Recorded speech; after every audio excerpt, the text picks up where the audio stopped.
Hello students, welcome to our channel physics mania. আজকের আমরা যে অধ্যায়টি পড়ব সেটা হচ্ছে সমতলে আলোর প্রতিফলন।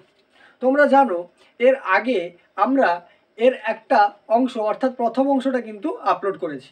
আমরা এই অধ্যায়ের দ্বিতীয় অংশটা নিয়ে বা বাকি অংশটা নিয়ে কিন্তু আলোচনা করব। আজকের আমাদের প্রথম আলোচনার বিষয় হচ্ছে ঘূর্ণায়মান দর্পণের নীতি। তাহলে আমাদের প্রথম আলোচনার বিষয়টি কি না, ঘূর্ণায়মান দর্পণের নীতি, যাকে ইংরেজিতে বলা হয় রোটেটিং মিরর প্রিন্সিপল। কি বলা হয়? Rotating mirror principle. আচ্ছা, প্রিন্সিপলটা আমি মুখে বলে যাচ্ছি, তোমাদের স্ক্রিনে আমি ফটো লাগিয়ে দেব, সেখান থেকে তোমরা কিন্তু এটা দেখে নিতে পারো। ঠিক আছে, তো চলে আসছে আমাদের ঘূর্ণায়মান দর্পণের নীতি।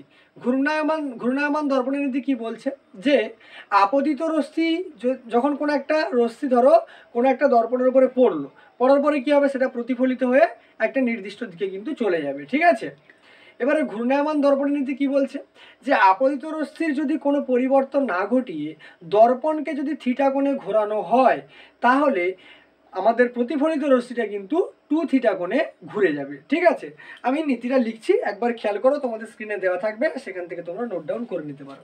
তাহলে ঘূর্ণায়মান দর্পণের নীতি কি বলছে যে যদি আপতিত রশ্মির কোনো পরিবর্তন না ঘটিয়ে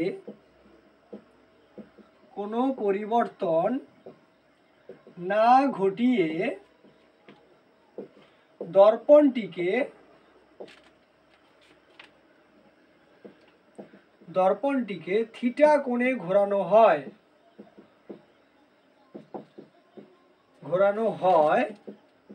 তাহলে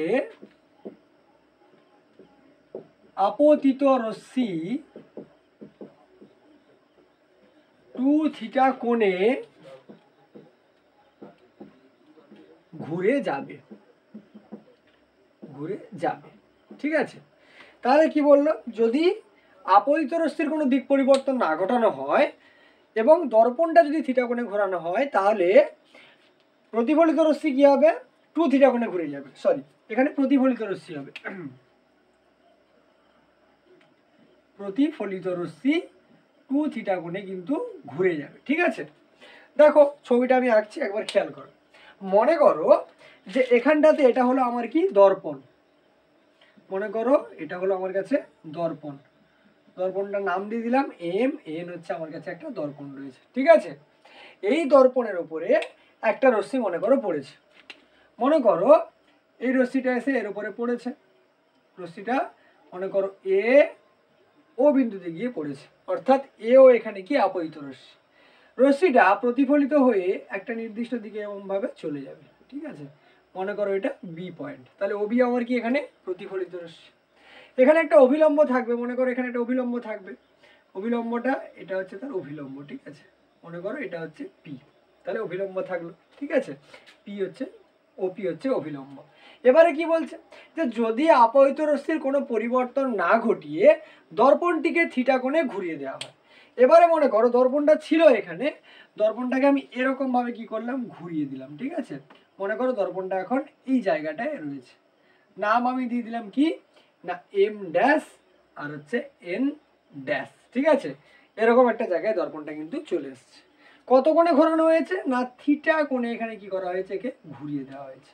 ঘুরিয়ে দিয়ে কি বলা হচ্ছে যে যদি আপতিত রশ্মির কোনো পরিবর্তন না ঘটে, অর্থাৎ প্রথম এম এন দর্পণে যে এও রশ্মিটা পড়ছিল এখনো কিন্তু ওই এম ড্যাশ এন ড্যাশ দর্পণ, অর্থাৎ দর্পণটাকে থিটা কোণে ঘোরানোর পরেও সেটা কিন্তু এও রশ্মিটাই কিন্তু ওর উপরে পড়ছে। তাহলে এখন যদি ওখানে এই এম ড্যাশ এন ড্যাশ দর্পণের উপরে এও যদি আপতিত রশ্মি পড়ে, সেটা প্রতিফলিত হয়ে কীরকমভাবে যাবে না, সেটা প্রতিফলিত হয়ে এরকমভাবে একটা বেরিয়ে গেল।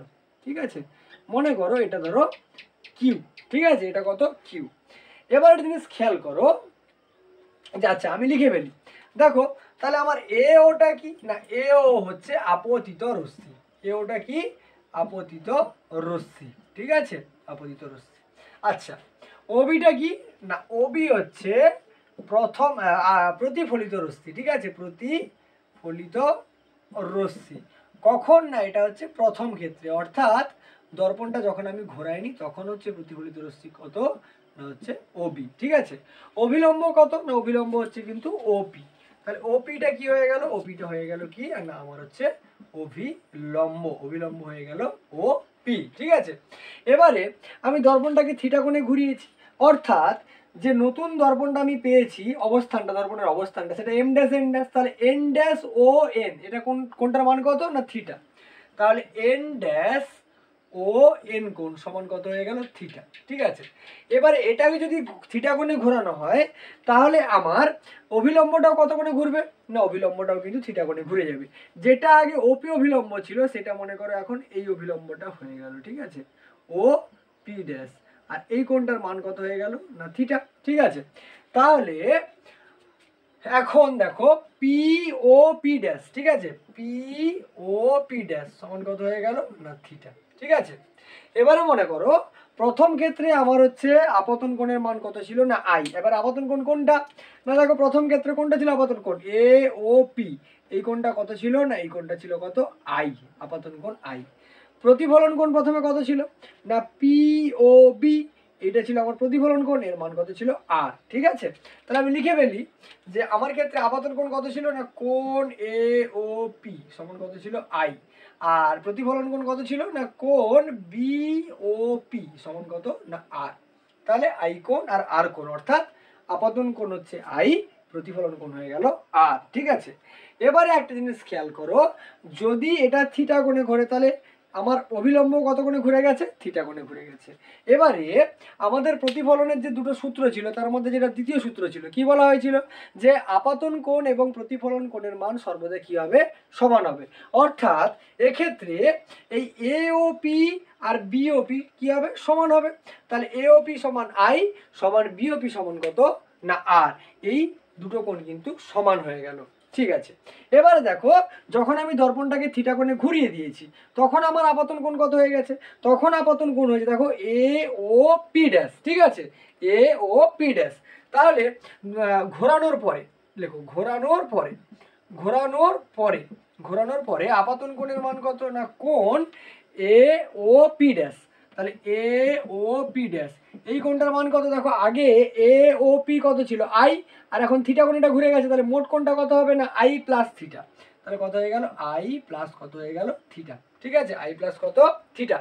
এবারে দেখো বর্তমানে আমার হচ্ছে প্রতিফলন কোণ কোনটা না কিউ ও পি ড্যাশ। ঠিক আছে, তাহলে কিউ ও পি ড্যাশ সমান কত বেরোবে দেখো, আমি এইটার মান তো আমি জানি না কত হবে প্রথম কথা। ঠিক আছে, কিন্তু প্রতিফলনের সূত্র অনুযায়ী আমি জানি যে আপাতন কোণ যাই হবে প্রতিফলন কোণও সেটাই হবে, তাহলে এটাও কত হয়ে যাবে না আই প্লাস কিন্তু থিটা আমার হয়ে গেল। ঠিক আছে, তাহলে এবারে দেখো প্রতিফলিত রশ্মিটা কত কোণে ঘুরেছে না প্রতিফলিত, প্রতিফলিত রশ্মি ঘুরেছে, প্রতিফলিত রশ্মি ঘুরেছে সমান কতটা করে ঘুরেছে না বি ও কিউতে, তাহলে কোণ কত বি ও কিউ। ঠিক আছে, দেখো বি ও কিউটাকে আমি কিভাবে লিখতে পারি না কোণ এ ও কিউ থেকে এ ও বি যদি বাদ দিয়ে দিই তাহলে আমি কি পাবো বি ও কিউ পাবো, তাহলে কোণ এ ও কিউ মাইনাস কত কোণ এ ও বি, তাহলে কোণ কত এ ও বি হয়ে গেল।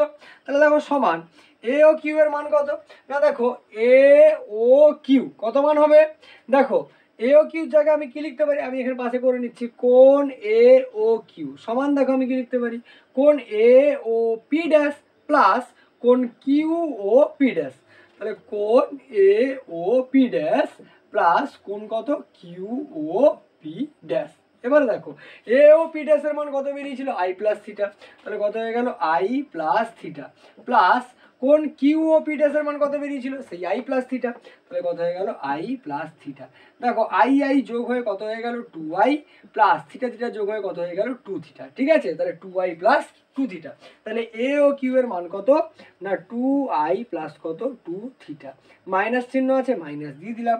এবারে আমার কোন মানটা দরকার এ ও বি এর মান দরকার, কোনটা দরকার এ ও বি, তাহলে কোন দেখো এ ও বি সমান আমি কি লিখতে পারি না সমান হচ্ছে দেখো এ ও পি কোণ প্লাস বি ও পি কোণ, এই দুটো কোণকে যোগ করলে আমি কি পাবো এ ও বি কোণ, তাহলে কোণ এ ও পি কোণ প্লাস কোণ কত না বি ও পি কোণ, ঠিক আছে।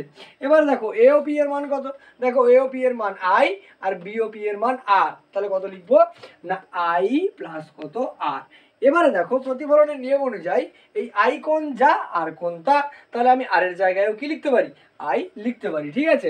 তাহলে সমান কত আই যুক্ত আর এর জায়গায় আমি কত বসালাম আই, আই আই যোগ হয়ে কত হয়ে গেল 2i কোণ। তাহলে এ ও বি এর মান কত বেরোলো না 2i কোণ, তাহলে এ ও বি এর জায়গায় কত লিখবো না 2i। এবারে দেখো প্লাস 2i মাইনাস 2i কেটে গেল, তাহলে বি ও কিউ এর মান কত বেরোলো না 2 থিটা, অর্থাৎ আমার এখানে বি ও কিউ অর্থাৎ প্রতিফলিত রশ্মিটা কত কোণে ঘুরে গেছে না 2 থিটা কোণে কিন্তু ঘুরে গেছে, ঠিক আছে। এটাই কিন্তু আমাদের ঘূর্ণায়মান দর্পণের নীতি, ঠিক আছে।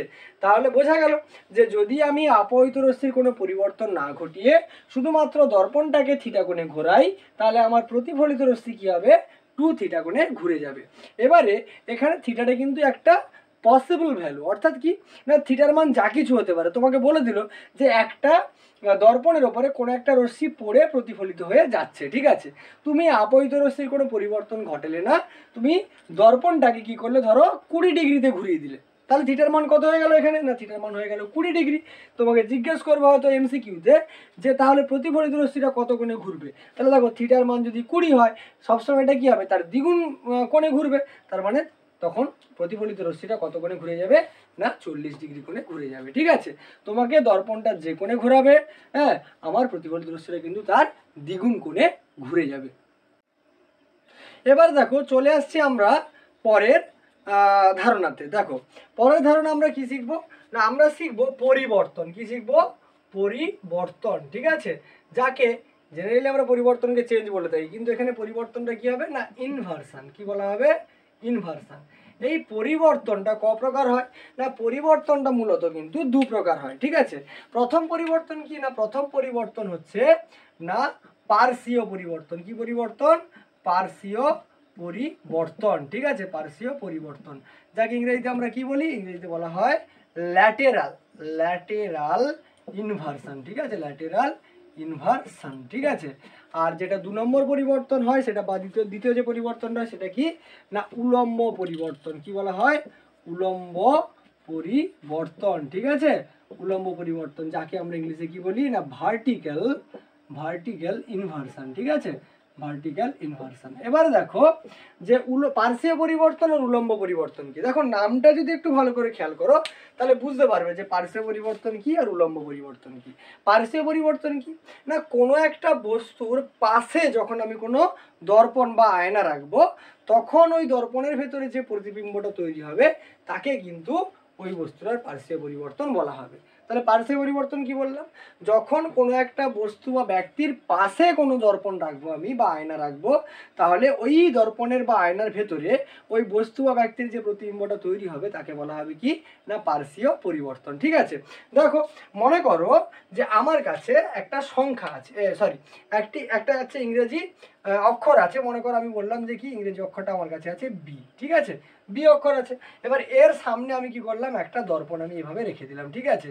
তাহলে তার যে প্রতিবিম্বটা তৈরি হবে সেটা কিভাবে তৈরি হবে না সেই প্রতিবিম্বটা কিন্তু এইভাবে তৈরি হবে, ঠিক আছে, সেই প্রতিবিম্বটা কিভাবে তৈরি হবে এইভাবে তৈরি হবে, ঠিক আছে। এই যে যে ঘটনাটা ঘটছে যে পাশাপাশি উল্টে যাওয়া, ঠিক আছে, চিত্রটা কি হলো পাশাপাশি উল্টে গেল, এটাকেই কিন্তু আমরা এক কথায় কি বলে থাকি পার্শ্বীয় পরিবর্তন বলে থাকি। পার্শ্বীয় পরিবর্তনের একটা বৈশিষ্ট্য হচ্ছে যে পার্শ্বীয় পরিবর্তনের সময় যে বিন্দুটি হচ্ছে আয়নার মানে দিকে বা আয়নার সবথেকে কাছে থাকবে প্রতিবিম্বের সেই বিন্দুটাই কিন্তু আবার আয়নার সবথেকে কাছে থাকবে। অর্থাৎ খেয়াল করো বি এর যে এই প্রান্তটা হচ্ছে আয়নার কাছে আছে, দর্পণেরও কিন্তু এই অংশটা আয়নার সবথেকে কাছে থাকবে, ঠিক আছে। তাহলে এটা চলে গেল পার্শ্বীয় পরিবর্তন। এবারে উলম্ব পরিবর্তন কাকে বলে বা ভার্টিক্যাল ইনভার্সন কাকে বলে না উলম্ব পরিবর্তন হচ্ছে যখন কোনো ব্যক্তি বা বস্তুর ঠিক নিচে, ঠিক আছে, ঠিক নিচের দিকে আমি যখন কোনো দর্পণ বা আয়না রাখবো তখন বস্তুটার প্রতিবিম্ব কি হবে লম্বালম্বি বা উপর নিচ বরাবর কিন্তু উল্টে যাবে। এই যে যে ঘটনা এই ঘটনাটাকে বলা হয় কি না উলম্ব পরিবর্তন বা ভার্টিক্যাল ইনভার্সন। দেখো যদি আমি এখানে বিটা রাখি, ধরো আমার কাছে এরকম একটা বি আছে, বি অক্ষর আছে, এর নিচে আমি কি করলাম এইভাবে আমি একটা দর্পণ রেখে দিলাম, ঠিক আছে। তাহলে প্রতিবিম্বটা কিভাবে তৈরি হবে না প্রতিবিম্বটা তৈরি হবে এইভাবে, প্রতিবিম্বটা কিভাবে তৈরি হবে না এইভাবে তৈরি হবে, ঠিক আছে। এটাকেই বলা হয় কি উলম্ব পরিবর্তন, অর্থাৎ লম্বালম্বি বা উপর নিচ বরাবর কি হয়ে যাওয়া, উল্টে যাওয়া। এক্ষেত্রে কি হবে না এক্ষেত্রেও একই বৈশিষ্ট্য থাকবে যে দর্পণের কাছাকাছি যে অংশটা রয়েছে প্রতিবিম্বেরও সেই অংশটা দর্পণের কাছাকাছি কিন্তু থাকবে, ঠিক আছে। তাহলে এখানে আমরা কি শিখলাম না পার্শ্বীয় পরিবর্তন এবং উলম্ব পরিবর্তন, অর্থাৎ ল্যাটারাল ইনভার্সন বা ভার্টিক্যাল ইনভার্সন সম্পর্কে। দেখো এরপরে যে আমরা আলোচনা করব যে বিষয়টা সেটা হলো যে মনে করো আমার কাছে দুটো দর্পণ আছে, কটা দর্পণ, দুটো দর্পণ আছে, এরকম ভাবে দুটো দর্পণ মনে করো আছে, এরকম ভাবে দুটো দর্পণ আছে, ঠিক আছে। এভাবে কি হচ্ছে দুটো দর্পণ আমার কাছে কিন্তু আছে, হ্যাঁ। এবার এই দুটো দর্পণকে আমি মানে যেরকম খুশি রাখতে পারি। মনে করো দুটো দর্পণকে আমি এভাবেও রাখতে পারি, মনে করো দুটো দর্পণকে আমি এভাবে রাখলাম, ঠিক আছে। বা দুটো দর্পণকে আমি কি করলাম এভাবেও রাখতে পারি, বা দুটো দর্পণকে আমি একদম ছোটোভাবে রাখতে পারি। তাহলে এই দুটো দর্পণ যে রাখলাম এই দুটো দর্পণের মাঝখানে যখন আমি কোনো বস্তু রাখবো, মনে করো এখানে একটা বস্তু রাখা আছে, তাহলে ওই যে দর্পণটা বা ওই যে দুটো দর্পণের মাঝখানে যে বস্তু রেখেছি ওই বস্তুটার কিন্তু প্রতিবিম্ব এই দর্পণেও তৈরি হবে এই দর্পণেও তৈরি হবে, ঠিক আছে। এবারে যেটা আমরা শিখবো যে ওই দুটো যে দর্পণ তাকে যদি কোনো একটা নির্দিষ্ট কোণে বা অ্যাঙ্গেলে রাখা হয় তাহলে তার মাঝে যদি কোনো বস্তু থাকে তার কটা প্রতিবিম্ব তৈরি হতে পারে, ঠিক আছে। দেখো প্রতিবিম্ব যে যতগুলো প্রতিবিম্ব তৈরি হবে তার সূত্রটা কি না, তার সূত্রটা হলো দেখো প্রতিবিম্ব সংখ্যা, কি লিখছি প্রতিবিম্ব সংখ্যা, প্রতিবিম্ব সংখ্যা, প্রতিবিম্ব সংখ্যা সমান কি হবে না 360 বাই কত 360 বাই থিটা মাইনাস 1, কত হবে 360 বাই থিটা মাইনাস 1, ঠিক আছে। তাহলে 360 বাই থিটা মাইনাস 1। এবারে দেখো মনে করো যে আমার কাছে যে কোনো একটা দর্পণ আছে, দুটো দর্পণ আছে, দুটো দর্পণের মধ্যেকার কোণ অর্থাৎ থিটা আমি ধরো দুটো দর্পণকে 60 ডিগ্রি কোণে রেখেছি, তাহলে কটা প্রতিবিম্ব পাবো না প্রতিবিম্ব সংখ্যা তখন কত হবে, প্রতিবিম্ব সংখ্যাকে যদি আমি n ধরে নেই তাহলে n সমান কত হবে না 360 বাই থিটার মান কত এখানে 60, তাহলে 60 বিযুক্ত 1, তাহলে কত দাঁড়াবে 0 0 কেটে দাও 6 6 36, তাহলে 6 বিযুক্ত 1 সমান কত দাঁড়ালো 5টি, ঠিক আছে। তাহলে কত দাঁড়ালো 5টি। তাহলে এভাবে কিন্তু আমরা কোনো দর্পণের মধ্যেকার যদি অ্যাঙ্গেল বা কোণটা আমার জানা থাকে তাহলে এর মাঝখানে যে হচ্ছে কোনো বস্তু রাখলে তার কতগুলো প্রতিবিম্ব তৈরি হবে সেটা কিন্তু আমরা বুঝতে পারবো। এবার দেখো যদি আমার এর মধ্যেকার কোণ ধরো আমি এখানে 60 ডিগ্রি ধরেছি, 60 ডিগ্রি ধরার জন্য আমার এটা কিন্তু 360 দিয়ে ভাগ চলে গেছে। এবারে যদি ভাগ না যায় ধরো মনে করো দুটো দর্পণের মধ্যেকার কোণ কত ডিগ্রি না 50 ডিগ্রি আমি ধরে নিলাম, তাহলে প্রতিবিম্ব সংখ্যা n সমান কত হবে না 360, ঠিক আছে। 360 ভাজিত কত হবে 50, ঠিক আছে। তো আমি ভাগ করি 0 0 কাটলো, 36কে 5 দিয়ে ভাগ করতে হবে, 36কে 5 দিয়ে ভাগ করলে কত পাবো 5 7 35 দশমিক হচ্ছে 7.2 পেলাম, ঠিক আছে। এখানে কিন্তু আর এক বিয়োগ করার দরকার নেই, তাহলে 7.2 হলো, তাহলে এখানে প্রতিবিম্ব কত পাওয়া যাবে না 7টা প্রতিবিম্ব কিন্তু পাওয়া যাবে, ঠিক আছে। তাহলে এটা চলে গেল আমাদের কি যে কোনো দুটো দর্পণকে যদি আমি কোনো নির্দিষ্ট কোণে রাখি তাহলে তার মধ্যেকার অ্যাঙ্গেল যদি আমার জানা থাকে তাহলে তার সেই দুটো দর্পণের মাঝখানে যদি কোনো বস্তু রাখি তাহলে সেই বস্তুর কতগুলো প্রতিবিম্ব তৈরি হবে তার একটা ফর্মুলা আমরা উদাহরণসহ জেনে নিলাম। ফর্মুলাটা কি আরেকবার বলে দেই যে 360 বাই থিটা মাইনাস 1, যেখানে থিটাটা কি না দুটো দর্পণের মধ্যেকার একটা নির্দিষ্ট কোণ। এবার দেখো তোমরা যদি এরকম কোথাও এরকম কোনো প্রশ্ন থাকে যে কি বললো প্রশ্নটা আমি কিন্তু স্ক্রিনে দিয়ে দেবো, ঠিক আছে। দেখো প্রশ্নটা কি বললো, প্রশ্নটা বললো যে মনে করো দুটো দর্পণ এমনভাবে আছে, মনে করো এই একটা দর্পণ আছে আর হচ্ছে মনে করো এই একটা দর্পণ আছে, ঠিক আছে। দুটো দর্পণ আছে, ঠিক আছে, এই দুটো দর্পণ আছে। মনে করো যে এই দুটো দর্পণ যে আছে আমি নাম দিয়ে দিচ্ছি, মনে করো এটা এম এন আর এটা কত এম ড্যাশ আর হচ্ছে এন ড্যাশ, ঠিক আছে। দুটো দর্পণ এমনভাবে আছে যে দুটো দর্পণের যে কোনো একটাতে, ঠিক আছে, যে কোনো একটাতে কোনো রশ্মি যদি আপতিত হয়, ধরো মনে করো এখানে এই রশ্মিটা আপতিত হলো, এইভাবে একটা রশ্মি এসে পড়লো, ঠিক আছে। পড়ার পরে ওই রশ্মিটা কিন্তু আবার এমনভাবে বেরিয়ে যায়, ঠিক আছে, এমনভাবে কি হবে বেরিয়ে যায় যে এই দুটো রশ্মি আপতিত রশ্মি আর প্রতিফলিত রশ্মি সবসময় কি হয় সমান্তরাল থাকে। কি বললাম, দুটো দর্পণ এমনভাবে রাখা আছে যে যে কোনো একটাতে যে কোনো কোণে কোনো রশ্মি যদি ধাক্কা খায় বা আপতিত হয় তাহলে সম্পূর্ণ প্রতিফলিত হয়ে যাওয়ার সময় প্রতিফলিত রশ্মিটা আপতিত রশ্মির সঙ্গে কি হয়ে যায়, সমান্তরাল হয়ে যায়। তাহলে ওই দুটো দর্পণের মধ্যেকার কোণ কত হবে সেটা আমরা কিন্তু নির্ণয় করব। তাহলে মনে করো যে এ ও রশ্মি পড়লো, পড়ার পরে এখানে আবার ও ড্যাশ বিন্দুতে ধাক্কা খেয়ে বি বরাবর বেরিয়ে গেল, ঠিক আছে। তাহলে এখানে দুটো দর্পণ। এবারে দেখো আমাকে কি আমাকে তাহলে কি প্রমাণ করতে হবে আর কি দেওয়া আছে। দেখো আমাকে দেওয়া আছে কি যে এ ও রশ্মিটা প্যারালাল কোনটা না বি ও ড্যাশ, বা আমি যদি বলি ও ড্যাশ বি রশ্মি, ঠিক আছে। এ ও সমান্তরাল কি ও ড্যাশ বি, ঠিক আছে। তাহলে আমাকে কি বের করতে হবে না এই দুটো দর্পণের মধ্যেকার কোণ কত বের করতে হবে, ঠিক আছে। এই দুটো দর্পণের মধ্যেকার কোণ অর্থাৎ এই কোণটা আমাকে বের করতে হবে। মনে করো এটা নাম দিয়ে দিলাম কে। তাহলে আমাকে কি বের করতে হবে না আমার কাছে জানতে চাইছে যে কোণ ধরো এন, বা এটা ধরে নাও এন ড্যাশ, ধরে এন কে এম ড্যাশ, ঠিক আছে। এন কে, ঠিক আছে। বা এভাবে লিখতে পারো, তুমি কি লিখতে পারো ও কে ও ড্যাশ। তাহলে ও কে ও ড্যাশ সমান কত এটা আমার কাছে জানতে চাইছে, ঠিক আছে। এবারে দেখো আমি যদি এখানটা একটা অভিলম্ব অঙ্কন করি তাহলে অভিলম্বটা কীভাবে থাকবে, এইভাবে অভিলম্বটা থাকবে। এখানেও একই রকমভাবে এইভাবে অভিলম্বটা থাকলো, ঠিক আছে। মনে করো প্রথম ক্ষেত্রে আপাতন কোণ কত না হচ্ছে θ1, ঠিক আছে। কত θ1, বা তুমি I1 ধরতে পারো, কোনো অসুবিধা নেই। তাহলে প্রথম ক্ষেত্রে আপাতন কোণ কত হয়ে গেল θ1। তাহলে কি লিখবো যে আপাতন কোণের মানটা কত প্রথম ক্ষেত্রে, ধরো একটা নাম দিয়ে দাও। মনে করো এটা হচ্ছে মনে করো এটা পি আর এটা ধরো কিউ, ঠিক আছে। তাহলে আপাতন কোণ প্রথম ক্ষেত্রে কোণ এ ও পি সমান কত হলো θ1, ঠিক আছে। এবারে প্রতিফলনের সূত্র অনুযায়ী আমরা জানি আপাতন কোণের মান যা হয় প্রতিফলন কোণের মান কিন্তু একই হয়। তাহলে এ ও পি যদি থিটা হয়, সিমিলারলি পি ও ও ড্যাশ এটাও কত হবে, এটাও আমার কত হবে θ1 হয়ে যাবে কিন্তু। তাহলে সমান আমি কি লিখবো কোণ পি ও হচ্ছে ও ড্যাশ, পি ও ও ড্যাশ, ঠিক আছে, হয়ে গেল। এবারে দেখো আমি কি বলছি যে দ্বিতীয় দর্পণে যখন হচ্ছে রশ্মিটা হচ্ছে আপতিত হয়ে প্রতিফলিত হয়ে চলে গেল, সেক্ষেত্রে আপতন কোণটা আমি কত বললাম না θ2, কত বললাম θ2। তাহলে ওখান থেকে কি লিখতে পারি কোণ ও ও ড্যাশ কিউ। তাহলে ও ও ড্যাশ কিউ সমান কত না θ2। তাহলে আপতন কোণ যা হবে প্রতিফলন কোণ তাই হবে, যেটা প্রতিফলনের সূত্র। তাহলে এটাও কত হয়ে যাবে আমার θ2 হয়ে যাবে, অর্থাৎ কিউ ও ড্যাশ বি সেটাও কত হয়ে যাবে কিন্তু থিটা। তাহলে θ2 কিউ ও ড্যাশ কত হয়ে গেল বি, এটাও কত হয়ে গেল θ2 হয়ে গেল। এবারে একটা জিনিস খেয়াল করো, এই যে পি ও এটা কি এম ড্যাশ এন ড্যাশের এম এন এর উপরে কি অভিলম্ব, মানে পি ও লম্ব কি এম এন, পি ওটা ও এন এর উপরে লম্ব।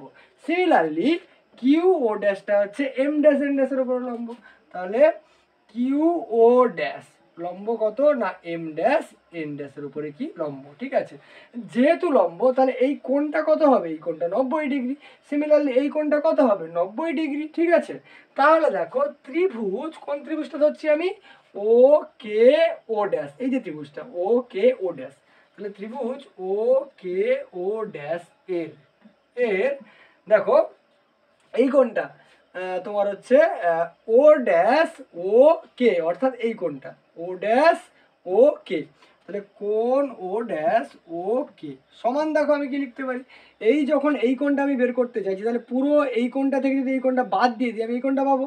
তাহলে এটাকে আমি কি লিখতে পারি না কোণ পি ও কে। তাহলে কোণ পি ও কে মাইনাস কত না ও ড্যাশ সরি পি ও ও ড্যাশ, ঠিক আছে। পি ও কে থেকে আমি পি ও ও ড্যাশ হচ্ছে কোনটা বাদ দেবো, তাহলে বিযুক্ত কত হবে পি ও ও ড্যাশ, ঠিক আছে, সমান দেখো। তাহলে এই পুরো কোণটা কত ডিগ্রি 90 ডিগ্রি, তাহলে 90 ডিগ্রি মাইনাস পি ও ও ড্যাশ কোন মান কত θ1, তাহলে 90 ডিগ্রি মাইনাস কত হয়ে গেল θ1, ঠিক আছে। সিমিলারলি দেখো যদি আমি এই কোণটার প্রশ্নে চলে আসি তাহলে এটা কত ডিগ্রি বেরোলো 90 ডিগ্রি মাইনাস কত θ1। এবার এই কোণটা চলে আসি, কোণ কত না হচ্ছে ও ও ড্যাশ কে কোণ। তাহলে ও ও ড্যাশ কে কোণ সমান দেখো আমি কি লিখতে পারি না কিউ ও ড্যাশ কে। তাহলে কোণ কিউ ও ড্যাশ কে মাইনাস কোণ কত কিউ ও ড্যাশ ও, ঠিক আছে। তাহলে কিউ ও ড্যাশ ও দেখো কিউ ও ড্যাশ কে, কিউ ও ড্যাশ কে যেহেতু এটা অভিলম্বের উপরে তাহলে এই কোণটা কত ডিগ্রি হবে 90 ডিগ্রি। তাহলে 90 ডিগ্রি মাইনাস কিউ ও ড্যাশ ও এই কোণটা কত ডিগ্রি θ2। তাহলে 90 ডিগ্রি মাইনাস কত হয়ে গেল, থিটা 2 হয়ে গেল আমার কাছে। ঠিক আছে, এবারে দেখো আমার দরকার কোনটা, না এই কোণটার মান আমার কাছে কিন্তু দরকার। ঠিক আছে, এবার দেখো তোমরা জানো ত্রিভুজের তিনটে কোণের সমষ্টি কত হয়, 180 ডিগ্রি। তার মানে আমি কি লিখতে পারি, ধরো কোণ কত, ও ড্যাশ কে ও ড্যাশ, তাহলে ও কে ও ড্যাশ প্লাস কোন কোণটা, এই কোণটা ধরে নিচ্ছি, তাহলে কে ও ও ড্যাশ। ঠিক আছে, বা লিখতে পারো কি ও ড্যাশ ও কে, তাহলে ও ড্যাশ ও কে প্লাস কোন কোণটা, না ও ও ড্যাশ কে। ঠিক আছে, ও ও ড্যাশ কে সমান কত ডিগ্রি, 180 ডিগ্রি। ঠিক আছে, আমার দরকার কোন মানটা, এই কোণটার মান দরকার। তাহলে দেখো কোণ ও কে ও ড্যাশ সমান কত হবে, 180 ডিগ্রি মাইনাস কত হবে, এগুলো সব ওধারে গিয়ে মাইনাস হয়ে যাবে, তাহলে ও ড্যাশ ও কে কোণ মাইনাস কোণ ও ও ড্যাশ কে কোণ। ঠিক আছে, সমান দেখো 180 ডিগ্রি মাইনাস এই ও ড্যাশ ও কে, এই যে দেখো ওর কোণটার মান কত বেরিয়েছিল, 90 ডিগ্রি মাইনাস থিটা 1, তাহলে কত হবে 90 ডিগ্রি মাইনাস থিটা 1 মাইনাস দেখো ও ও ড্যাশকে কত বেরিয়েছিল, 90 ডিগ্রি মাইনাস থিটা 2, তাহলে ব্র্যাকেটের মধ্যে কত হবে 90 ডিগ্রি মাইনাস কিন্তু থিটা 2 হয়ে যাবে। ঠিক আছে, তাহলে 180 ডিগ্রি মাইনাস দেখো গুণ করে দাও মাইনাসটার ভেতরে, তাহলে 90 ডিগ্রি মাইনাসে মাইনাসে প্লাস থিটা 1 মাইনাস 90 ডিগ্রি মাইনাসে মাইনাসে প্লাস থিটা 2 সমান দেখো 180 ডিগ্রি, এখানে মাইনাস 90 ডিগ্রি মাইনাস 90 ডিগ্রি মানে কত হয়ে গেল, 180 ডিগ্রি মাইনাস 180 ডিগ্রি, জিরো হয়ে গেল। থিটা 1 প্লাস থিটা 2 তাহলে আমার কাছে পড়ে থাকবে, তাহলে থিটা 1 প্লাস কত পড়ে থাকলো, থিটা 2। এবারে দেখো থিটা 1 থিটা 2 মানটা আমি কিভাবে বের করবো, দেখো যেহেতু এ ও আর হচ্ছে বি ও ড্যাশ এই দুটো রেখা, এই দুটো রশ্মি বা এই দুটো রেখা কিন্তু পরস্পর সমান্তরাল, আমি প্রথমে এখানে বলে দিয়েছিলাম। সমান্তরাল যদি হয় তাহলে এই কোণটা আর এই কোণটার মান কত হবে, যোগফল কত হবে, 180 ডিগ্রি। অর্থাৎ এ ও ও ড্যাশ, এ কোণ এ ও ও ড্যাশ প্লাস কোনটা হবে বি ও ড্যাশ ও, তাহলে বি ও ড্যাশ ও সমান কত ডিগ্রি হবে, 180 ডিগ্রি হবে কিন্তু। ঠিক আছে, তাহলে দেখো এই কোণটার মান কত, দেখো থিটা 1, এটা থিটা 1, তাহলে কত হয়ে যাবে, এর মানটা হচ্ছে 2 থিটা 1 প্লাস এই কোণটার মান কত, থিটা 2 কত হয়ে যাবে, 2 থিটা 2 সমান কত ডিগ্রি, 180 ডিগ্রি। বা তাহলে দেখো দুটো দুই তো দুটোর কাছে আছে, কমন নিয়ে নাও, তাহলে ভেতরে কত পড়ে থাকবে, থিটা 1 প্লাস থিটা 2 সমান কত ডিগ্রি, 180 ডিগ্রি। তাহলে দেখো থিটা 1 প্লাস থিটা 2 সমান কত হবে, 180 ডিগ্রি ওপারে ছিল থাকলো, দুই এধারে গুণ ছিল ওপারে গিয়ে কি হয়ে যাবে, ভাগ হয়ে গেল, কেটে দাও, কত ডিগ্রি বেরোবে, না 90 ডিগ্রি কিন্তু আমার কাছে বেরিয়ে যাবে।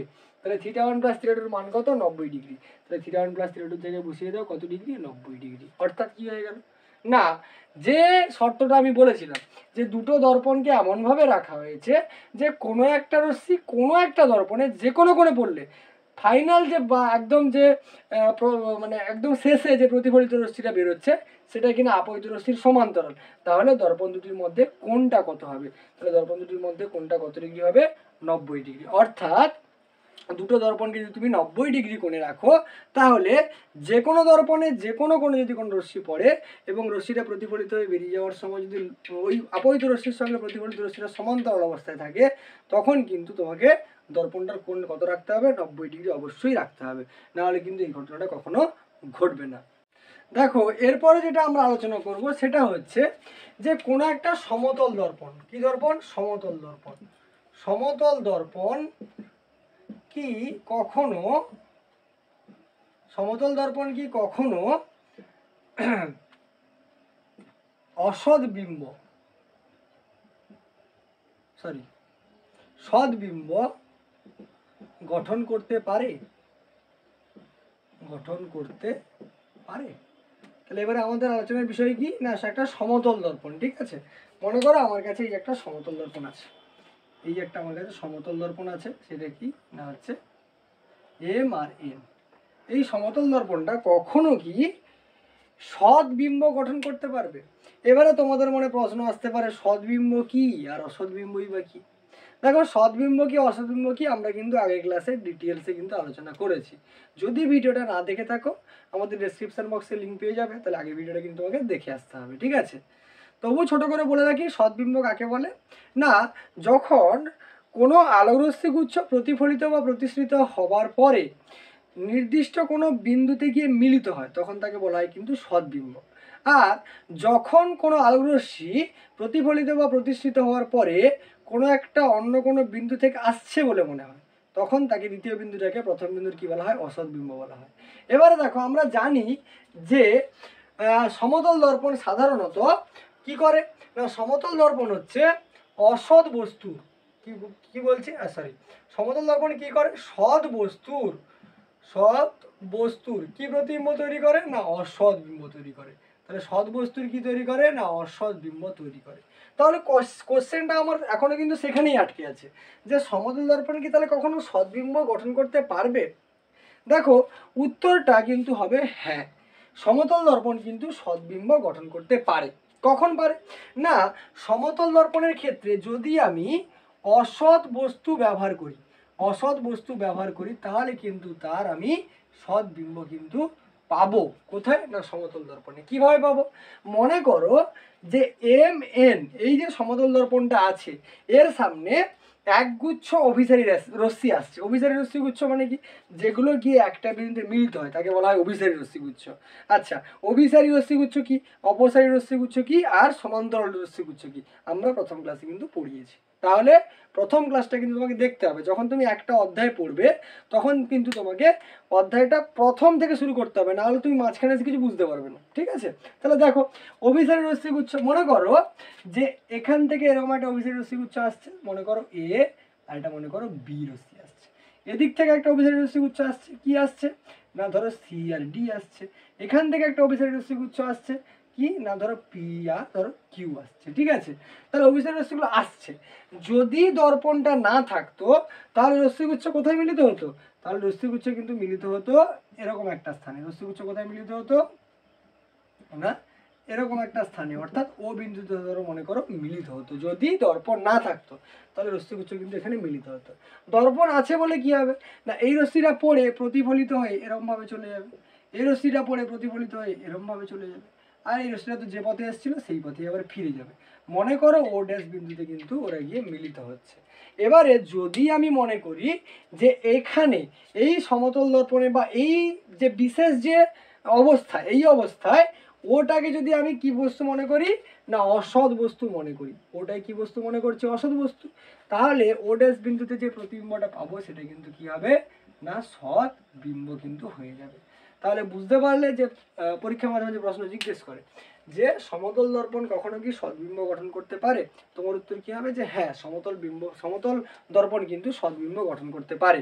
কারণ সমতল দর্পণ সর্বদা কি করে, সর্বদা হচ্ছে সৎ বস্তুর হচ্ছে সমতল দর্পণ অসৎ প্রতিবিম্ব গঠন করে। কিন্তু যদি আমি সমতল দর্পণের সামনে যদি কোনো রকম ভাবে বা কোনো পদ্ধতির মাধ্যমে যদি অসৎ বস্তু রাখতে পারি তাহলে কিন্তু সমতল দর্পণটা তার কি বিম্ব গঠন করবে, সদ্বিম্ব কিন্তু গঠন করবে।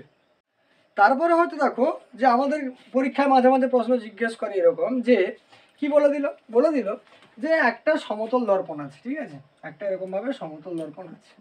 সমতল দর্পণের নাম আমি দিয়ে দিচ্ছি কত না, এম আর এন। তাহলে এম আর এন সমতল দর্পণ একটা আছে। বললো ওই সমতল দর্পণে মনে করো তুমি যে হচ্ছে এ ও, মনে করো তুমি এ ও, এ আর হচ্ছে ও, এ ও একটা কি না, আপতিত রশ্মি। ঠিক আছে, আর ও বি কি না, ও আর বি হচ্ছে একটা প্রতিফলিত রশ্মি। ঠিক আছে, এ ও বি, এ ও হচ্ছে আপতিত রশ্মি আর ও বি কি প্রতিফলিত রশ্মি। এবারে বলে দিল যে মনে করো দর্পণের মধ্যে ডি কোনো একটা বিন্দু, এপারে হতে পারে ওপারে হতে পারে, যে পারে খুশি হতে পারে, ডি যে কোনো একটা বিন্দু মনে করবে। তাহলে আমাকে কি কি দেওয়া আছে না, এ বি হচ্ছে দর্পণে কি না, আপতিত রশ্মি। ঠিক আছে, আপতিত রশ্মি। ঠিক আছে, আর কি বলা আছে না, সরি এ বি বললাম আমি, এ ও লিখেছি, যাই হোক এ ও হচ্ছে কি আপতিত রশ্মি, আর ও বি আমাকে কি দেওয়া আছে, ও বি দেওয়া আছে প্রতিফলিত রশ্মি। এ ও আপতিত রশ্মি আর হচ্ছে ও বি কি প্রতিফলিত রশ্মি। ঠিক আছে, আর ডি হচ্ছে দর্পণের যে কোনো একটা বিন্দু। তাহলে আমাকে প্রমাণ করতে হবে কি যে এই এ ও প্লাস ও বি, ঠিক আছে, এটা সবসময় কি হবে, ছোট হবে কার থেকে না, এডি প্লাস হচ্ছে ডিসির থেকে। অর্থাৎ আমাকে এডি আর ডিসি কিন্তু যোগ করতে হবে। দেখো যোগ করে দিচ্ছি, মনে করো এই যে এডি আর এটা হয়ে গেল কি ডিবি, সরি এখানে ডিবি লিখলাম, তাহলে এটা কি হবে ডিবি। ঠিক আছে, তাহলে আমাকে অ্যাকচুয়ালি কি প্রমাণ করতে বলছে যে এই এ ও আর ও বির যে মোট দৈর্ঘ্য সেটা এডি আর ডিবিডি এর দৈর্ঘ্যের যোগফলের থেকে সবসময় কি হবে, ছোট হবে। ঠিক আছে, দেখো আমি প্রমাণটা কিভাবে করছি। এখানে আরেকটা জিনিস আমি অঙ্কন করে নিচ্ছি। দেখো আরেকটা জিনিস আমি এখানে অঙ্কন করছি। ঠিক আছে, কি অঙ্কন করছি না, এখান থেকে এইভাবে একটা যুক্ত করে দিলাম হচ্ছে যেটা দর্পণের সঙ্গে। সিমিলারলি দেখো এধারেও একটা কি তৈরি হবে, এর একটা প্রতিবিম্ব তৈরি হবে, কারণ এখান থেকে গিয়ে পড়ছে, পড়ে গিয়ে কী হবে, এইভাবে আসবে। ঠিক আছে, এইভাবে এলো, এটা এটা হলো এইভাবে, এটা এইভাবে চলে এলো। ঠিক আছে, এভাবে মনে করো চলে এলো। মনে করলো এই বিন্দুটার নাম আমি দিয়ে দিচ্ছি কত, এইটাস। ঠিক আছে, কত দিয়ে দিলাম, এইটাস। এবারে দেখো দুটো ত্রিভুজ সমকোণী ত্রিভুজ তৈরি হয়েছে। কোন কোন সমকোণী ত্রিভুজ তৈরি হয়েছে, দেখো ত্রিভুজ A M O, A M O, এই যে ত্রিভুজটা, তাহলে ত্রিভুজ এ এম ও এবং ত্রিভুজ কোনটা, এ ড্যাশ এম ও। ঠিক আছে, এ ড্যাশ এম ও এর দুটো ত্রিভুজের দেখো কি কি হচ্ছে। দেখো তো দুটো ত্রিভুজের দেখো একটা জিনিস খেয়াল করো, দুটো ত্রিভুজের কি কি সমান হচ্ছে না, দেখো এ ও, এ এম ও কোণ কত degree, 90 degree. Similarly O M a dash কত কত ডিগ্রি, 90 ডিগ্রি। তাহলে কোণ A M O, A M O সমান কত, কোণ ও এম এ ড্যাশ, কোণ ও এম এ ড্যাশ সমান কত ডিগ্রি বেরিয়ে গেল, 90 ডিগ্রি। ঠিক আছে, দেখো ও এম কি, দুটো ত্রিভুজেরই হচ্ছে কি সাধারণ বাহু। তাহলে ও এমটা কি না, সাধারণ বাহু। ঠিক আছে, ও এম কি হয়ে গেল, সাধারণ বাহু। আর দেখো এ এম যতটা হবে, এম এ ড্যাশও কিন্তু ততটা হবে। কেন না, কোনো সমতল দর্পণ থেকে বস্তু দূরত্ব যতটা হয়, প্রতিবিম্ব দূরত্ব কিন্তু ততটাই হয়। এই প্রমাণটাও কিন্তু আমরা কিন্তু আগের ক্লাসে শিখে এসেছি। ঠিক আছে, তাহলে দেখো এই তিনটে শর্ত অনুযায়ী ত্রিভুজ এ এম ও এবং ত্রিভুজ হচ্ছে এ ড্যাশ এম ও কি হয়ে গেল, সর্বসম হয়ে গেল। কি হয়ে গেল, সর্বসম। ঠিক আছে, তাহলে সর্বসম হয়ে গেল। সর্বসম যদি হয়ে যায় তাহলে এ ও যতটা হবে, এ ড্যাশ ও কি হবে, ততটাই হবে।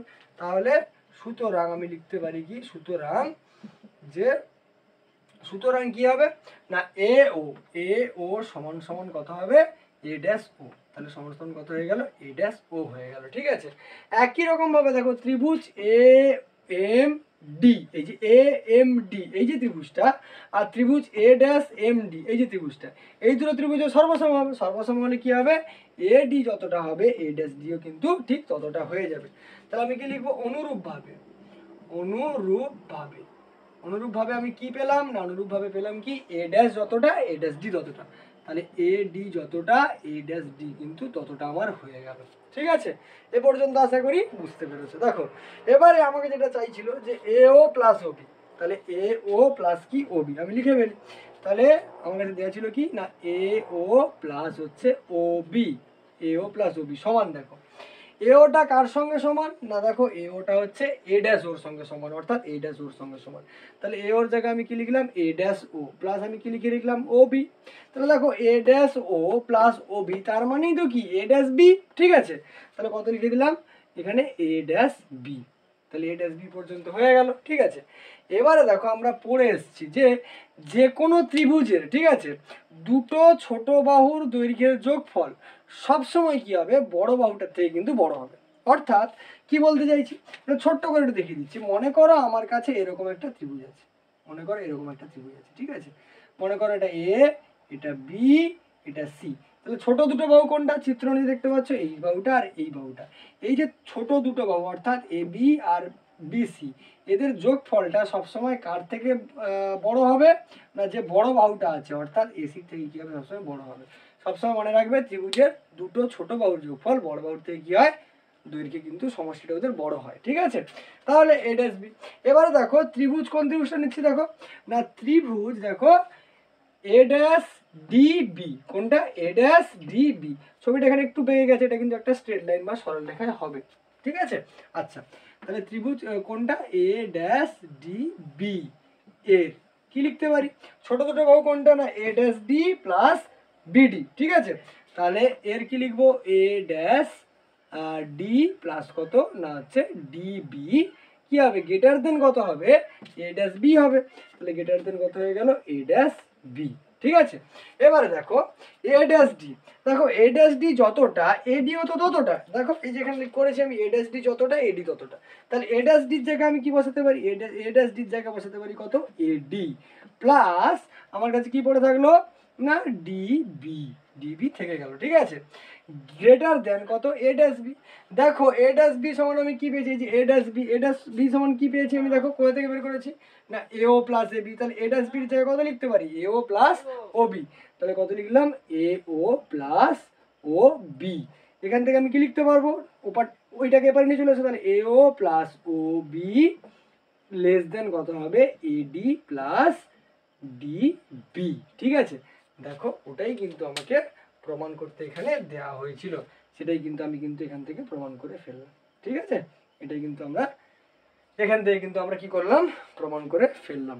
তো মোটামুটি সমতলে আলোর প্রতিফলনে এই মোটামুটি এই ধারণাগুলো ছিল। ঠিক আছে, কিছু টিপিক্যাল টাইপের কোশ্চেন কিন্তু এখান থেকে হয়ে থাকে, যেগুলো খুব একটা সচরাচর বইতে থাকে না, বা আমরা খুব একটা সচরাচর ছাত্রছাত্রীরা তার সঙ্গে পরিচিত হয় না। ঠিক আছে, সেই সমস্ত প্রশ্নগুলো কিন্তু আমরা কখনো কোনো একটা বিষয়ে আমরা আলোচনা করে দেবো।